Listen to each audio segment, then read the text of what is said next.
when you look at a fighter that's coming in and they're trying to make it, they're trying, maybe they're signed, but they're trying to be, the big one. They're on their first 3 or 4. They're on their first 4 fight deal. Yeah. Okay. Yeah. Can you predict pretty well who's gonna be the big? I don't one? want to. I don't want to. You don't want definitely to. don't. I want to treat everybody like they're going to be the next big star. Okay. Do you see patterns in the ones that have really made it and really risen to the top that you're like, this is why they made it? Like, what are those traits that made them that way?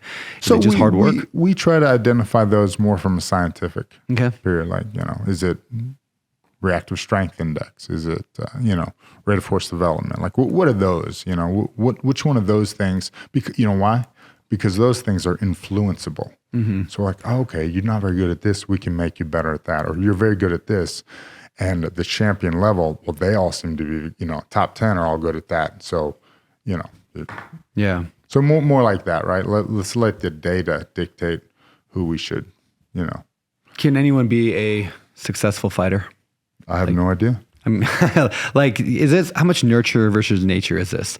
Meaning if I work really hard at it, but I don't have the right genes, I'm just not going to get there. Yeah. No, this is great. This is, fortunately, people don't tend to work hard at things they're not good at. Yep. Right? You don't get the reward. You don't get the dopamine, whatever. Everybody's into this now, dopamine and serotonin and all oxytocin. Everybody's into these now.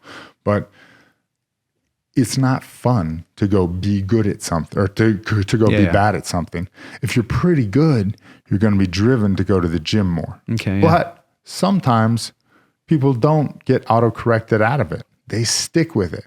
And I've seen a couple of people, they really stuck with it, but they just didn't have it. Yeah. It is what it is. It's like, you're 5'6" and slow. Yeah. NBA is not for you, guy.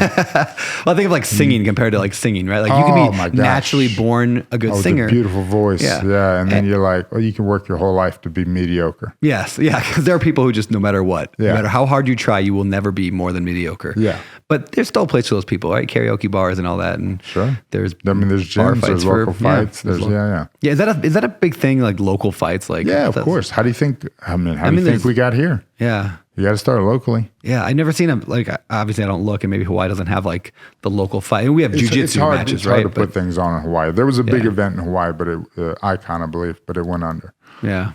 Or it got rebought, and now they don't even do shows in Hawaii anymore. Yeah. So, what does it take to be the best? And what I mean by that is, like, what if somebody's listening to this show and they want to be like, they want to be an ultimate fighting champion.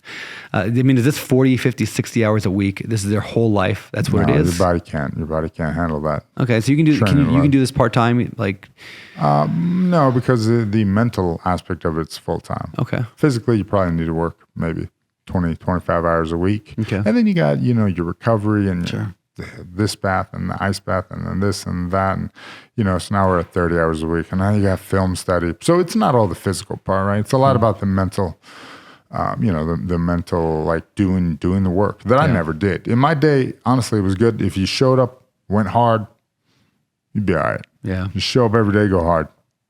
Yeah. Now it's like, you got to show up every day. Are we going hard today? All right, we're going to go hard today. We're going to get that fight feel today. But tomorrow we're going to recover. We're going to learn. We're going to try to acquire information and, skill acquisition periods of training versus general preparation versus specific prep versus specific fight training versus taper for competition. Like these are all things. And the athlete doesn't necessarily need to know them, but they need to know like we're going hard today. Or we're not going hard today. Or we're going hard but brief, Is there a lot of review for the fighters? Like, do they sit there and watch their fights? Did you? It's hit or miss. Okay. I actually watch my opponents probably more than I watch myself because like everybody, like most, when I watch myself, I'm like, you suck. You should have just stopped yesterday. You are the worst. How did you even make it this far in life, guy? But I watch my opponents and it would make me nervous, but that's good. It'd make me uncomfortable. And I wouldn't do it at my house. This is the kind of thing I would do it at the gym because I didn't want that dis-ease in my home. Mm.